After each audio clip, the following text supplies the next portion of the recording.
ప్రభువైన యేసుక్రీస్తు నామములో మీ అందరూ కూడా హృదయపూర్వకమైనటువంటి వందనాలు తెలియపరుస్తున్నాను.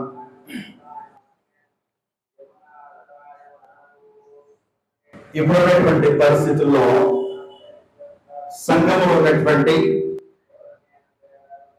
ప్రతి వ్యక్తులకి లేదంటే సువార్త వినుస్తున్నటువంటి వారికి చాలా మంది కూడా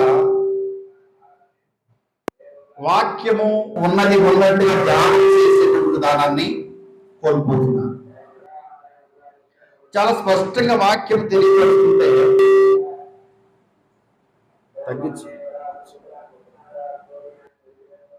బైబిల్ గ్రంథంలో చాలా స్పష్టంగా వాక్యం గురించి రాయబట్టే లేదు పలానా సంఘం వాళ్ళకే దాన్ని రాశాడు తప్ప వేరే దానికి చెందదు, వేరే సంఘస్థులకు అది చెందే విధంగా లేదు అని దానిని అడ్డం పెట్టుకుని రకరకాలుగా క్రైస్తవ సంఘంలో ఎవరికి ఇష్టం వచ్చినటువంటి బోధ వాళ్ళు చేయడం, వాళ్ళు ఎవరికి అనుకూలమైన విధంగా దానిని మార్చుకోవడం.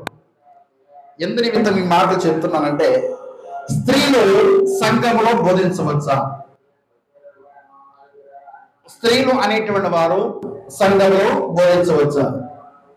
చాలా మంది కూడా ఎదురవుతున్నటువంటి పరీక్ష ఇక ప్రశ్న, మీరేం చెప్తారు?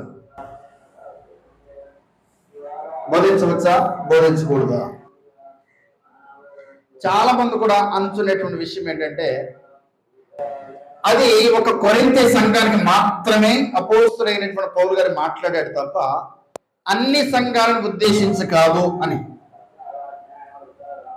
ఏ విధంగా దీనిని ఆధారం చేసుకుని మీరు చెప్తున్నారంటే, అలనాడు కొరింథీ సంఘములో స్త్రీల యొక్క ఆధిపత్యం ఎక్కువ ఉండేది కాబట్టి అపోస్తలుడైనటువంటి పౌలు ఆ విధంగా చెప్పవలసి వచ్చింది అని చెప్తారు చాలా మంది.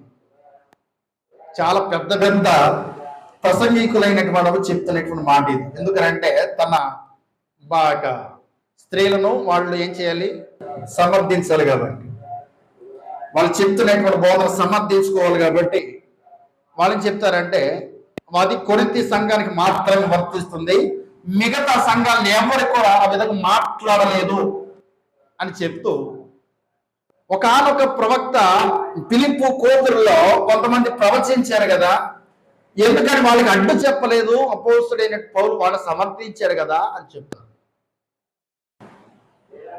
ఒకసారి చూద్దాం అపోస్తల కార్యములు అక్కడ ఏమని రాయబడిందో చూద్దాం. 20 అపోస్తల కార్యములు 21వ అధ్యాయములో 8వ వచనం. అపోస్తల కార్యములు 21వ అధ్యాయంలో 8వ వచనం. మరునాడు మేము బయలుదేరి కైసరియకు వచ్చి ఏడుగురిలో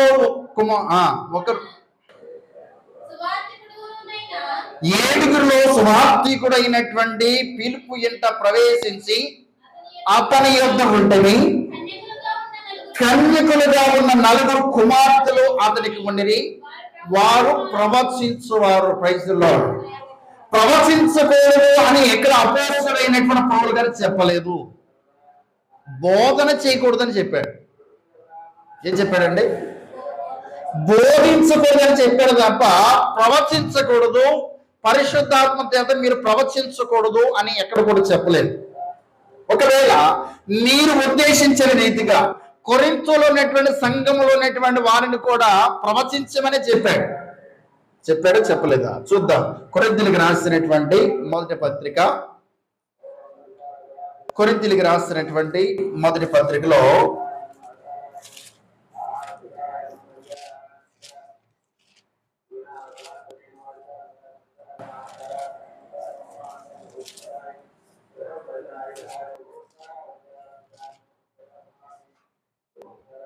14వ అధ్యాయము 14వ అధ్యాయము మొదటి వచనం. ప్రేమ కలిగి ఉండటకు ప్రయాసపడుడి. కొద్దిగా సౌండ్ తగ్గించండి, ఎక్కువైపోయింది. కొన్ని దగ్గర వేసుకో కూర్చో. ప్రేమ కలిగి ఉండటకు ప్రయత్నించుడి, ఆత్మ సంబంధమైన వరములను ఆసక్తితో అపేక్షించుడి. ఏం చెప్తున్నాడు? ప్రేమ కలిగి ఉండుటకు ప్రయత్నించుడి, ఆత్మ సంబంధమైన వరములను ఆసక్తితో అపేక్షించుడి. విశేషముగా మీరు ప్రవచన వరమును అపేక్షించుడు. ఏ సంఘముతో చెప్తున్నటువంటి మాట? కొరింథీలో ఉన్నటువంటి సంఘంతో చెప్తున్నటువంటి మాట, లేదంటే ఇతర సంఘాలతో చెప్తున్నటువంటి మాట? ఇది ఎవరితో?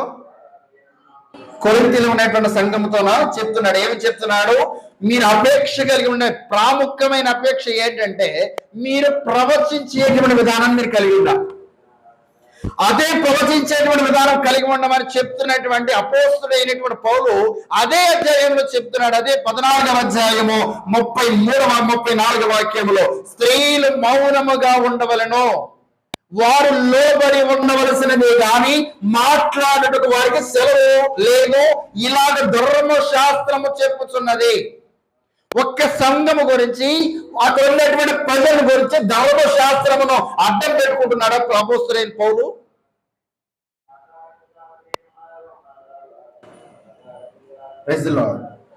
లేదంటే అక్కడ ఉన్నటువంటి సమాజానికి మాత్రమే చెప్పాలని ధర్మశాస్త్రం అడ్డం పెట్టుకుంటున్నాడా? చెప్పకూడదు. ఇలాగ ధర్మశాస్త్రం చెప్తుందంటే ఏంటి అర్థం? దేవుడే ధర్మశాస్త్రాన్ని ఇచ్చాడు మోషేకి. మనుషులు ఇచ్చారా?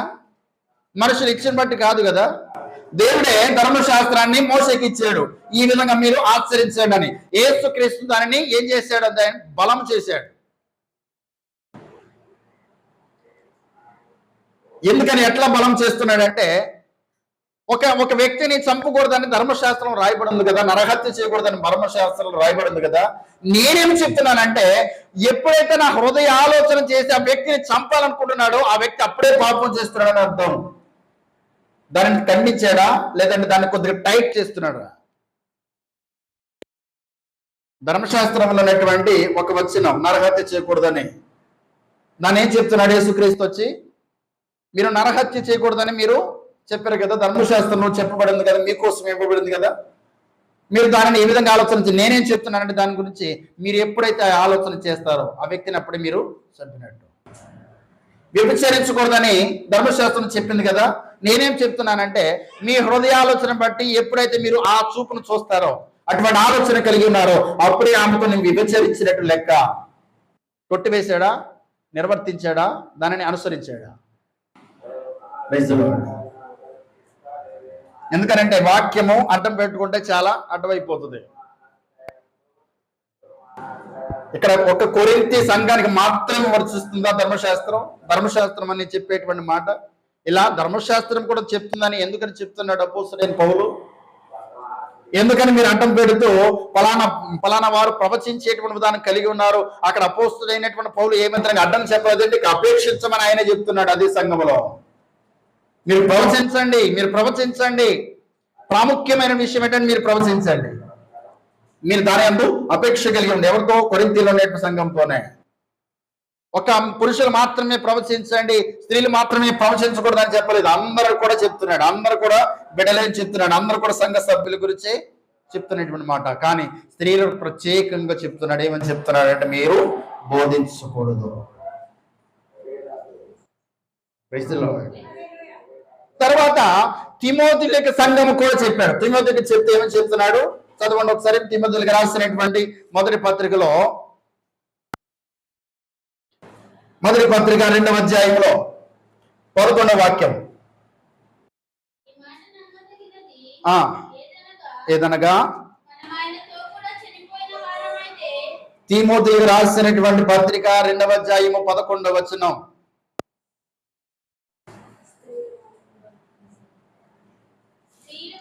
స్త్రీలు మౌనముగా ఉండి సంపూర్ణ విధేయతలో నేర్చుకునే వెళ్ళను. ఎవరితో చెప్తున్నాడు?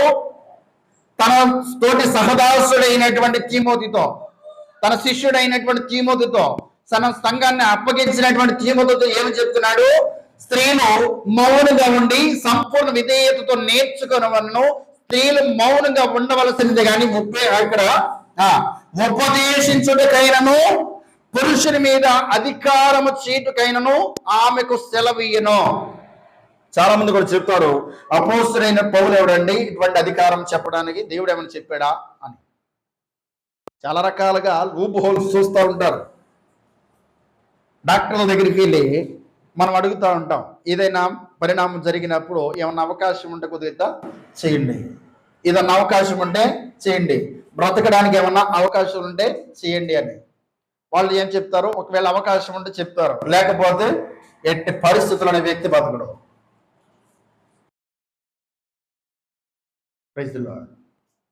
ఈ విషయాన్ని హెబ్రీయులకు రాసినటువంటి పత్రిక 1వ అధ్యాయంలో ఏమి చెప్తున్నట్టు చూడండి. హెబ్రీయులకు రాసినటువంటి పత్రిక 1వ అధ్యాయము 1వ వచనములో,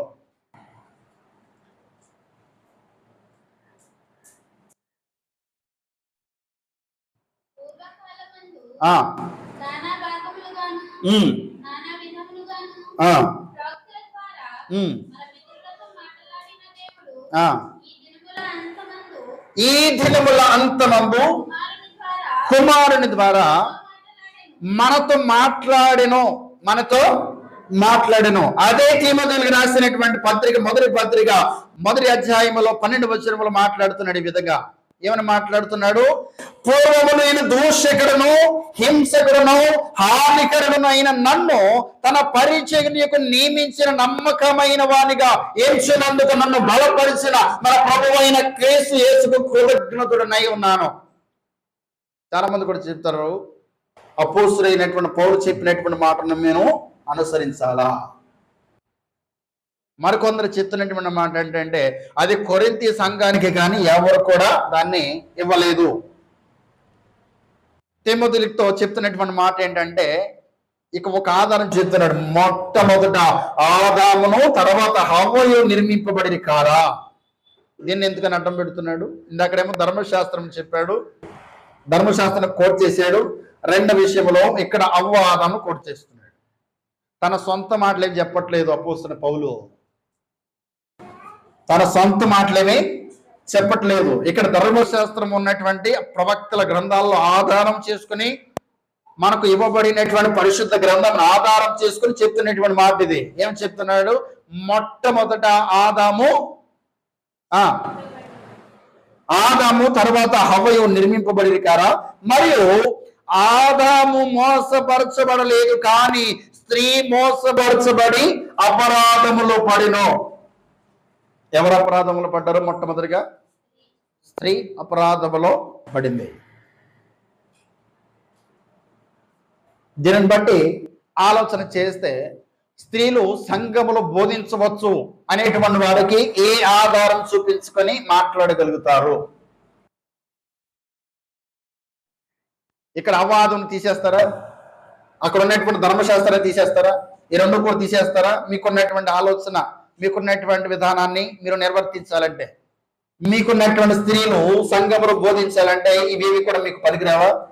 అవాదము మీకు వాళ్ళు ఒక సూచనగా లేరా? ధర్మశాస్త్రము అనుసరించవలసిన విషయం కాదా? ఏ విధంగా చెప్పగలుగుతారు? సంఘములో ఒక మాటను అడ్డం పెట్టుకొని ఒక మాటను చెప్పటం. మరొక చోట రాయబడినటువంటి మాట అంటే, అపోస్తుల ద్వారా ఏ మాట అయితే పలికాడో దానిని స్థిరము చేశాను, అది ఆజ్ఞ ఇచ్చాను అని రాయబడి ఉంటుంది. అందుకని అపోస్తులు అవ్వడానికి తండ్రి అయినటువంటి దేవుడే నన్ను ఏర్పరచుకునను అని సాక్ష్యమిస్తున్నాడు అపోస్తుడైన పౌలు. తన సొంత మాటలు ఎక్కడ కూడా బోధించలేదు. మరొక విషయాన్ని కూడా మీతో చెప్తాను ఈ సమయం అందే. ఏంటంటే ఆ విషయము, అన్ని సంఘాలు కట్టినటువంటి అపోస్తుడైనటువంటి పౌలు, అంతమందికి స్వార్థం ప్రకటించినటువంటి అపోస్తుడైన పౌలు కొంతమందికి మాత్రమే బాప్తిసం ఇచ్చాడంట. చాలా ఆశ్చర్యం కదా. నేను కొంతమంది మాత్రం ఇంచుమించు 3-4 మాత్రమే చెప్పాడు, నేను ఎక్కువ మందికి బాప్తిసము ఇవ్వలేదు, అటువంటి విధానానికి నేను ఏర్పరచబడలేదు అన్నాడు. ఇక్కడ బాప్తిసం అనేటువంటి విధానం ఒక గుర్తు మాత్రమే. పొందవలసినటువంటి మార్పు హృదయంలో, అది గుర్తుగా మనం పొందుతున్నాం. ఈ గుర్తుగా పొందే దానిని బట్టి మనం రక్షణ పొందామని ఏ విధంగా ఆలోచన చేయగలుగుతాం? రక్షణ ఎప్పుడు కలుగుతుంది? నీవు పూర్ణమైనటువంటి మనస్సును కలిగినప్పుడు కదా.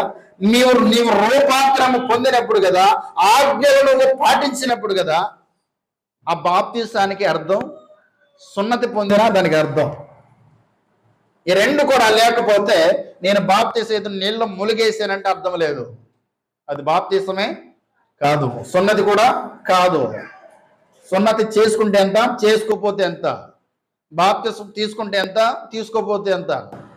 ఇక్కడ మార్పు లేనటువంటి జనాంగం కదా కావాల్సింది దేవుడికి. హృదయపూర్వకమైనటువంటి బలియాగం కదా దేవుడికి కావాల్సింది.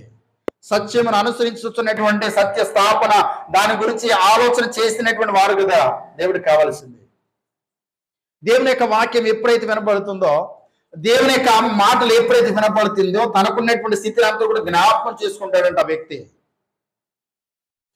అప్పుడు కదా ఆ వ్యక్తి మార్పు చెందేది. అపోస్తలుడైన పౌలు చెప్తున్నటువంటి మాట కొరింథీయులైనటువంటి సంఘానికి ఒకసారి చదవండి అన్నమాట. కొరింథీయులకు రాసినటువంటి మొదటి పత్రిక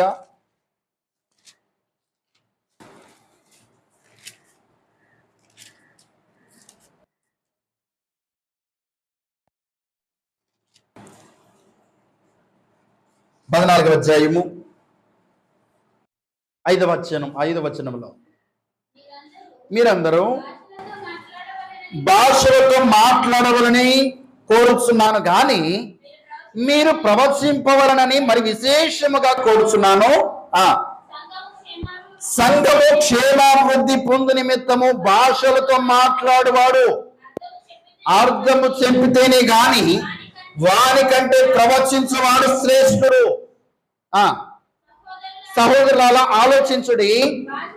భాషలతో మాట్లాడుచు నేను మీ యొద్దకు వచ్చి సత్యమును బయలుపరచవలననియు అయినను జ్ఞానోపదేశము చేయవలననియు ప్రవచింపవలననియు అయినను బోధింపవలనను అయినను మీతో మాట్లాడ నా వలన మీకు ప్రయోజనం ఏంటి? ఇక్కడ చిన్న వివరణ ఇస్తాను మీకు. ఇక్కడ అపోస్తలుడైన పౌలు చెప్తున్నటువంటి మాట ఏంటంటే, నేను భాషలో మాట్లాడుతున్నాను, ప్రవచిస్తున్నాను. ఏ విధంగా అంటే నేను భాషలోనే ప్రవచిస్తున్నాను. ఏ విధంగా అంటే భాషలోనే గొప్పదైన సంగతులు చెప్తున్నాను, అది కూడా భాషలోనే. ఈ సంగతులన్నీ కూడా మీతో చెప్తున్నాను, అది భాషలోనే. ఒకవేళ అది మీకు అర్థం కానప్పుడు నేను మాట్లాడింది వ్యర్థమే కదా. అది మీరు అర్థం చేసుకోలేనప్పుడు మీరు అనుకుంటున్నటువంటి దాని ఏంటంటే ఏదో మాట్లాడుతున్నాడు వ్యక్తి, ఏదో మాట్లాడుతున్నాడు, ఏదో ప్రవచిస్తున్నాడు, ఏదో మాట్లాడుతున్నాడు, దేవుడు అతనితో ఏదో మాట్లాడుతున్నాడు, కానీ నాకు అర్థం కావట్లా. అర్థం కానప్పుడు ఆ మాటలు వ్యర్థమే కదా. Praise the Lord. ఆ మాటలు పూర్తి వ్యర్థమే కదా. మీరు గ్రహించవలసిన విషయం ఏంటంటే, ఆ వ్యక్తి మాట్లాడుతున్నటువంటి మాటలు అర్థం చెప్పువాడు లేకపోతే మీరు ప్రవచించవద్దు అన్నాడు. ఎందుకనంటే మూగరి ఖర్చు వలె మోగుతూ ఉంటాడు. ఆ వ్యక్తికి ఏం ఉపయోగం లేదు. కానీ దేవుని యొక్క మర్మములు పలుకుతున్నాడు, కానీ అది అర్థం కాకపోతే ఏమైపోతుంది? వ్యర్థం అయిపోతుంది. అట్టి విధంగా మీ మధ్యకి ఒకడు వచ్చి చెప్తున్నటువంటి మాట 7వ వచనంలో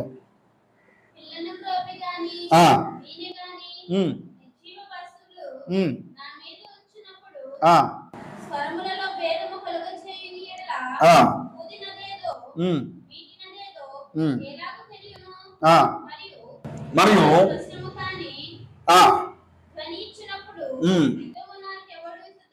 బూర స్పష్టముగా వినప్పుడు యుద్ధముకి ఎవడు సిద్ధపడును, అలాగే మీరు స్పష్టమైనటువంటి మాటలు నాలుకతో పలికితేనే కానీ మీరు గాలితో మాట్లాడుతున్నట్టు ఉందరు. లోకమందు ఎన్ని విధములకు భాషలు ఉన్ననో వాటిలో ఒకటైనను స్పష్టము కానిదై ఉండదు. మాటలు అర్థము నాకు తెలియకుండా ఎడల మాట్లాడేవానికి నేను పరదేశిగా ఉండును, మాట్లాడేవాడు నాకు పరదేశిగా ఉండును. మీరు ఆత్మ సంబంధమైన వరములను అపేక్షించి ఆసక్తి గలవారు గనుక సంఘమునకు క్షేమాభివృద్ధి కలుగు నిమిత్తము అవి మీకు విస్తరించినట్లు ప్రయత్నము చేయుడి. భాషతో మాట్లాడేవాడు అర్థము చెప్పు శక్తి కలుగుటకే ప్రార్థన చేయవలను. నేను భాషతో ప్రార్థన చేసిన ఎడల నా ఆత్మ ప్రార్థన చేయను, గాని నా మనసులో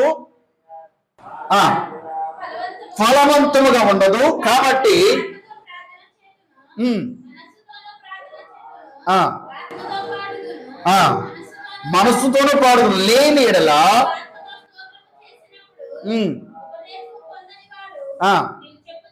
ఉపదేశము పొందని వాడు నీవు చెప్పు దానిని గ్రహించినటువంటి పక్షమున నీవు కృతజ్ఞతాస్తుతులు చెల్లించినప్పుడు ఆమె నన్ను అతడు ఎలాగో పలుకును. Praise the lord. ఇట్లా మనకు ఒక స్పష్టత కావాలి.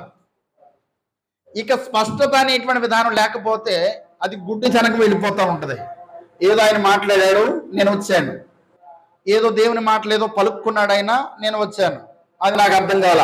నీకు అర్థం కానప్పుడు నీలో ఉన్నటువంటి విషయాలు ఏ విధంగా బహిర్గతం అవుతాయి, నీలో ఉన్నటువంటి సమస్త లోపములు ఏ విధంగా, దేవుడు మాట్లాడుతున్నటువంటి విషయాలు, నీలో గమనించినటువంటి విషయాలు దేవుడు మాట్లాడుతున్నాడు, నీవు ఏ విధంగా గ్రహించగలుగుతావు? ఇన్ని రకాల బోధనలు ఉన్నాయి, ఇంత రకాల చాలా రకరకాల బోధనలు ఉన్నప్పుడు సత్యం ఏంటో మనం గ్రహించలేనప్పుడు, వాక్యము ఉన్నది ఉన్నట్టుగా మనం ధ్యానం చేయలేనప్పుడు ఏమి అర్థం చేసుకోగలుగుతాం? ఎవరితో ఏమి మాట్లాడగలుగుతాం? ఎవరు ఏ సమాధానం చెప్పి ఏ మాట చెప్పినా పర్వాలేదండి, బాగానే ఉంది. కానీ ఒక స్పష్టత అనేటువంటి విధానం నీకు వచ్చినప్పుడు, ఆ స్పష్టత అనేటువంటి మాటని హృదయంలో నాటుకున్నప్పుడు నీవెదురు తిరుగుతావు. పలానా దేవుడు పలానా విషయంలో పలానా వాక్యం విధంగా ఉన్నప్పుడు నీవెందుకు నీ విధంగా మాట్లాడుతున్నావని దానిని ఏం చేస్తావు? ఖండిస్తావు. అప్పుడు ఏమవుతుందంటే సత్య స్థాపన ఆ సమయం ముందు జరుగుతుంది. దేవుడు నిరూపించబడుతున్నాడు. నేనటి కాల సమయంలో నాకు ఒక వాదన జరిగింది ఒక వ్యక్తితో. వాదన జరిగినప్పుడు, అయ్యా మీరు క్రిస్టమస్ చేయరా అని అడిగాడు. చేయను అని చెప్పాను. నీవెక్కడవే క్రిస్టమస్ చేయవా అంటే నేను చేయను అని చెప్పాను. మీరెందుకని చేస్తున్నారంటే ఆయన అడిగాడు, ఎందుకని మీరు చేయట్లేదంటే బైబుల్ గ్రంథంలో లేదు కదా క్రిస్టమస్ గురించి అని చెప్పాను. బైబిల్ గ్రంథంలో లేదు కదా అని నేను చెప్పినప్పుడు, మరి ఎందుకని అలనాడు సాంబ్రాణి బోళనము అక్కడ ఉన్నటువంటి వారు సమర్పించి అత్యానంద భక్తులయ్యారు కదా, ఒక పండగగా వాళ్ళు చేసుకున్నారు కదా అని ఆ వ్యక్తి నన్ను అడిగాడు. దానికి ఈ సమయం ముందు ఒక సూటి ప్రశ్న వాక్యమును బట్టి మాట్లాడుతున్నాను. ఒకసారి చదవండి. మత్తయి గారు రాసినటువంటి సువార్తలో, మత్తయి గారు రాసినటువంటి సువార్త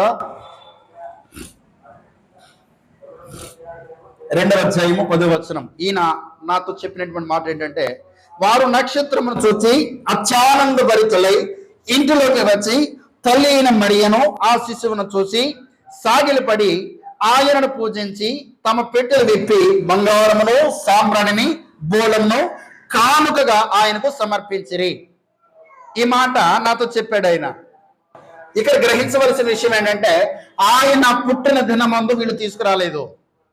ఈ సాంబ్రాణి బోళం అనేటువంటి విధానం ఎప్పుడు వచ్చిందంటే, వీళ్ళు బయలుదేరి ఇంచుమించు 2 సంవత్సరాల తర్వాత యేసుక్రీస్తుని కలుసుకున్నారు. వీళ్ళు హేరోదు దగ్గరికి వచ్చేటప్పటికి ఇంచుమించు 2 సంవత్సరాలు అయింది. 2 సంవత్సరాలు కావస్తుంది. అందుకని హేరోదు ఏం చెప్పాడంటే, 2 సంవత్సరాల ప్రాయము కలిగినటువంటి లోపులైనటువంటి మగ పిల్లలను అందరూ కూడా చంపించండి అన్నాడు. అంటే వీళ్ళు నక్షత్రం చూసినటువంటి కాలం ఎప్పుడు? 2 సంవత్సరాల క్రితం చూశారు వాళ్ళు.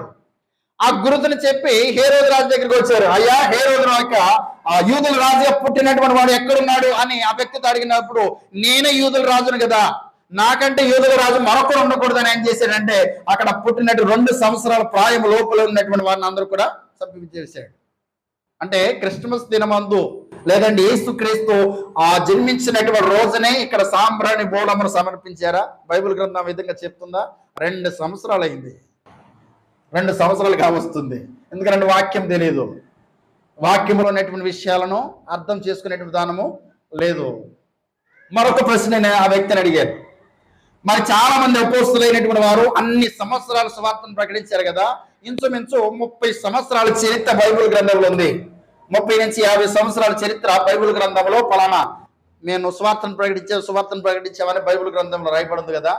ఈ బైబిల్ గ్రంథంలో రాయబడినటువంటి వారు మనం యేసుక్రీస్తు యొక్క జననాన్ని మనం ఖచ్చితంగా ఆచరించాలి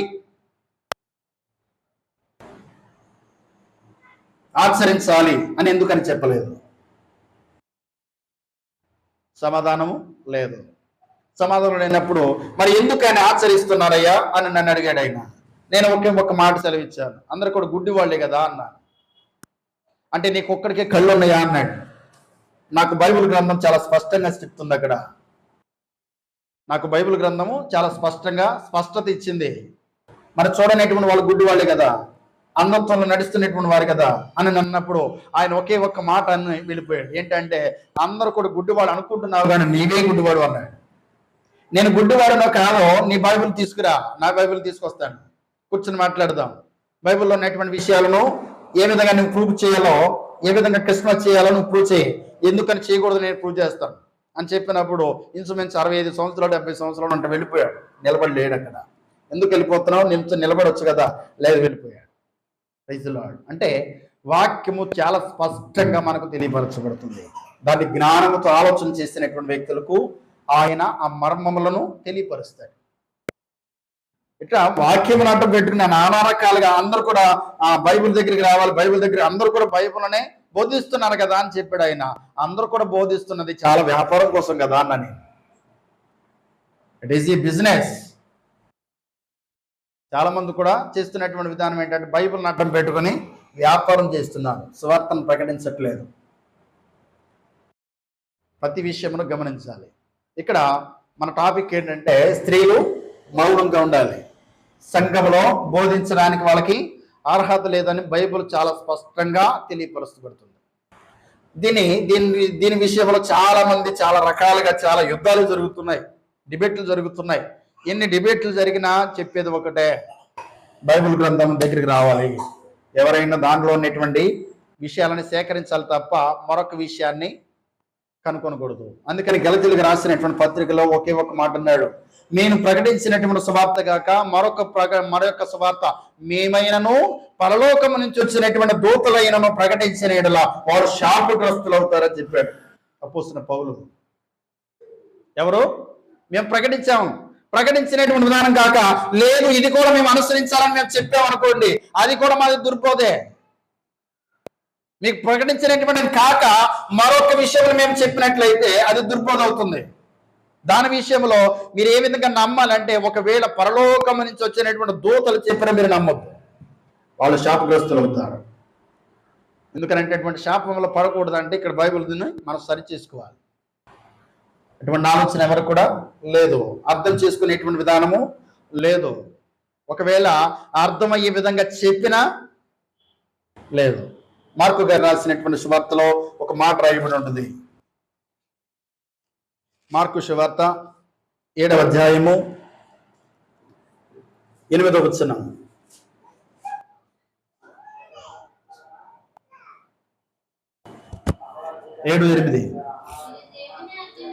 మీరు దేవుని ఆజ్ఞను విడిచిపెట్టి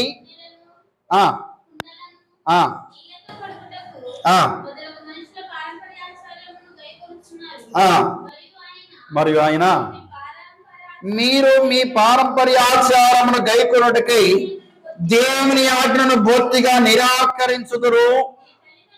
మరి తండ్రినైనను తల్లినైనను దూషించువానికి మరణ శిక్ష విధింపవలని మోషే చెప్పిన కదా, ఆయనను మీరేం చెప్తున్నారంటే ఒకడు తన తండ్రినైనను తల్లినైనను చూసి నా వల్ల నీకు ప్రయోజనమగుననేది ఏదో అది కోర్బాన్ అంటే దేవార్పితం అని చెప్పిన యెడల తన తండ్రికైనను తల్లికైనను వానిని ఏమి చెయ్యనీయక మీరు నియమించిన మీ పారంపర్యాచారం వలన దేవుని వాక్యమును నిరర్ధకము చేదురు, ఇటువంటి వారు అనేకములు మీరు చేదురు అని చెప్పాను. అప్పుడు ఆయన జన సమూహమును మరలా పిలిచి మీరందరూ నా మాటను విని గ్రహించుడి, మనుషుని వెలుపటి నుండి లోపలికి పోయి వాని అపవిత్రునిగా చేయగలిగినది ఏది లేదు కానీ లోపల నుండి బయటకు వెళ్ళుననే మనుషుని అపవిత్రునిగా చేయను. మన లోపల నుంచి ఒకటి వస్తుందంట బయటికి, అది అపవిత్రం చేయదంట. బయట నుంచి లోపలికి వెళుతుందంట, అది అపవిత్రం చేస్తుందంట. ఏంటిది అది? ఏమొస్తుంది ఒకసారి చదవండి మరలది. మనుషుని వెలుపటి నుండి లోపలికి పోయి వారిని అపవిత్రునిగా చేయగలిగినది ఏది కూడా లేదు, కానీ లోపట నుండి బయటకు వెళ్ళినది మనుషుని అపవిత్రునిగా చేస్తున్నది. మనుషుల యొక్క ఆలోచన దురాలోచనను బట్టి బయటకు వెళ్ళి అది దురాలోచనను బట్టి పాపమును ఏం చేస్తుందంట, అది సిద్ధపరుస్తుందంట. అది మనుషుని అపవిత్రం చేస్తుంది. మన లోపలికి వెళ్తున్నది ఏంటిది? ఆహారం. ఇది మనుషుని అపవిత్రం చేయదు. లోపల నుంచి బయటకు వస్తుంది చూసారా, దుర్మార్గమైనటువంటి ఆలోచన, ఇది మనుషుని అపవిత్రం చేస్తుంది. మీరేం చేస్తున్నారంటే మనుషుల యొక్క పారంపర్య ఆచారంలో అంత కూడా అనుసరిస్తున్నారు, కానీ దేవుని యొక్క ఆజ్ఞను బొత్తుగా మీరు విడిచిపెట్టి ఉన్నారు. అందుకనే దేవుని యొక్క వాక్యమును మీరు గ్రహించలేరు. ఎందుకనంటే మీరు అంధత్వం కలిగి ఉన్నారు. ఎటువంటి హృదయం అంటే వాళ్ళు ధరించుకున్నది? మీ హృదయము క్రొవ్వినది అన్నాడు కానొక చోట. మీ చెవులేమో వినడానికి అటువంటి స్థితిని మందగించినవి. అందుకనే ప్రతి విషయంలో మీరు బుద్ధిపూర్వకంగా మరుస్తున్నారు. వాక్యమును ఉన్నట్టుగా ధ్యానం చేయలేక, లేదంటే ఆ వ్యక్తిని అమ్మా నువ్వు బోధించకూడదు అని చెప్పి ఖండించలేక ఏం చేస్తారంటే సమర్థిస్తారు. ఈ మధ్య మీరు చూసారో లేదో, ఏ పాంప్లెట్లు వేసినా తన భార్య ప్రక్కన లేకపోతే ఈ వ్యక్తి ఒక ప్రసంగం కానీ లేదంటే ఒక పోస్టర్ కానీ ఉండదు. తన భార్య ఉండాలి. ఎలా ఉండాలంటే చక్కగా మేకప్ వేసుకుని ఉండాలి, లిప్స్టిక్ రాసుకుని ఉండాలి. మరి క్రీస్తు యొక్క సంఘానికి ఏమని బోధిస్తారో తెలియదు, వీళ్ళు ఏం చెప్తారో తెలియదు, ఎదుటి వాళ్ళు ఏమి వింటున్నారో తెలియదు. ఏ విధంగా వీళ్ళు అనుసరించాలంటే ఇక్కడ ఏ స్త్రీ ఎదురుపెట్టి ఎటువంటి విధంగా ఉందో అటువంటి విధంగా ఉండాలనే గ్రహించినటువంటి వాడు ధన్యుడవుతాడు. లేదు ఆ వ్యక్తి నాకు వ్యతిరేకంగా మాట్లాడే అనేటువంటి వాడు ఏమవుతాడమ్మా? ఒకనొక రాజు నశించిపోయాడు, చూశారు, అలా నశించిపోతాడు. ఒక రాజు ఏమన్నాడు, ఇజ్రాయిల్లో ప్రవక్త అనేటువంటి వాడు ఎవరు లేరా అంటే ఉన్నాడయ్యా. ఆ వ్యక్తి కూడా మీకాయ అనేటువంటి ప్రవక్త వస్తున్నాడు, ఎప్పుడు నాకు విరోధమైన ప్రవచనమే చెప్తున్నాడు. నేను ఆ యొక్క రాజ్యానికి వెళ్ళి జయిస్తానంటే నువ్వు రాజ్యం జయించవు, నువ్వు అపజయం పొందుతావు, నువ్వు మరణం పొందుతావు అని చెప్తున్నాడు. ఎప్పుడు పిలిచినా అదే చెప్తున్నాడు. అందుకని నేను ఆ వ్యక్తిని పిలవను. ఏమైపోయింది? అతను ఉన్నటువంటి అబద్ధమైన ప్రవక్తలు ఏం చెప్తున్నారు?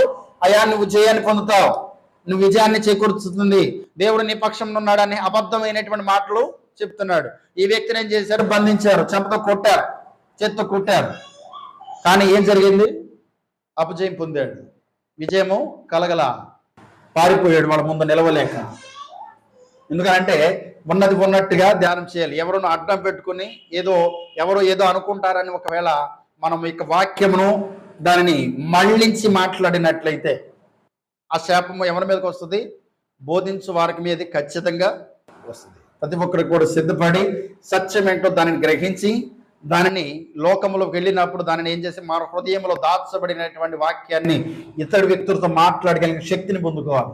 అప్పుడే నీ వాక్యం విన్నామని అర్థం, అప్పుడే నీ వాక్యమును గైక్కున్నామని అర్థం. ప్రతి ఒక్కరికి కూడా సిద్ధపడడానికి ప్రయత్నం చేయండి. ఈ మాటలు ముగిస్తున్నాను. వాక్యమును మన హృదయంలో సర్వశక్తిమంతుడైనటువంటి దేవుడు పదిలపరచును గాక. ఆమేన్. ప్రార్థన చేసుకుందాం.